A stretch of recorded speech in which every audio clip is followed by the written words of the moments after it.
Herbert, the story of a rich garden snail and his crazy adventures. Trademark printing by Cameron McCormick.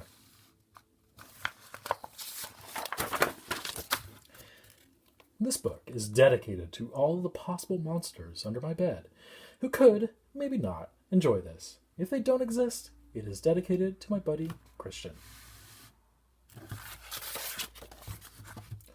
Hi, I am called Herbert the Snail by my owners. I search for food by biting most of the leafy plants, but I get them wet with mucus and ick, they taste funny. One day, my family ran away because one of the kids lit a false match, a plastic play one, and burnt the house down. Then I sucked my master's wallet and slimed to the bank. It took me a day or two, and asked for all the family's money in cash. I had my own limo, and my cup was strapped up in the front seat. I slimed my new house, and that's why the maid came in every hour. Of course, I have to still eat leafy vegetables, but on occasion, I eat some pizza. I was the most famous snail in the world. I even moved 0.001 inches faster a second than most snails.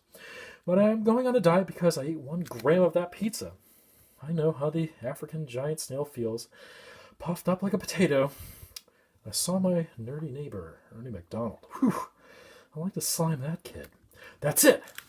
I am going to hire someone to slime him at his house. The next morning, I was arrested and put in maximum security jail. They said I slimed Ernie. I said, well, duh, in snail language. They would lock me up for 3 years, unless I paid $3. Of course I paid and got out. After I got out of snail jail, I was running out of money, so I worked at a super slow mart. But they complained about all the mucus on their ice cream cones. And of course, it took me a day to deliver it from one counter to the other. But I got a tiny, tiny sticky glove and a mini jetpack to ride while delivering the cones. I made $2.01. A lot of people wanted to see a little snail deliver their cone, so the next day I made $1,000.36. My shift for the day was done. I made tons of money for weeks and weeks. I had $100,000 when I quit the job. People gave me tons of money for my autograph. Then one day, a Hollywood producer asked me to be in a movie called The Tale of 29 Cities. Of course, I got even more money and were tired of old age. And my owners marched with flags that said, "Come home, Herbert." Then they graffitied something that looked like a yin and yang on my wall that said, "Come back, Herbert." I was going nuts and called my bodyguards, and they got chased away. But they were back and littered my yard with signs that said, "Herbert, you better come back." Of course I chased them back with my bodyguards. The next day they wrote a letter that said, "Herbert, come back now or else."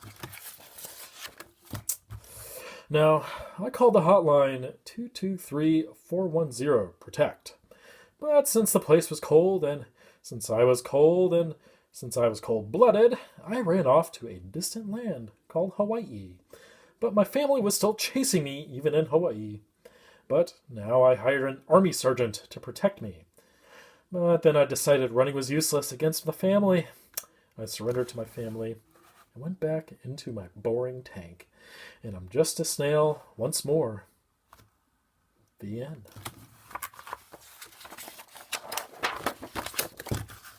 About the author. Cam, that's me, wrote books like The Best Nerd No Bully in the World, The Spear of Dweebs, and The Bully's Revenge. He also wrote the Holo Alu Bolo Adventures. He lives in a town called Kettering, Ohio, and he has a sister, a cat, and 2 fish that share his house with him. Oh, and the adults. He has a buddy named Christian, and he is still waiting for a new computer. Herbert the Snail is in Cam's book collection, along with Ernie McDonald and Holo Alu Bolo.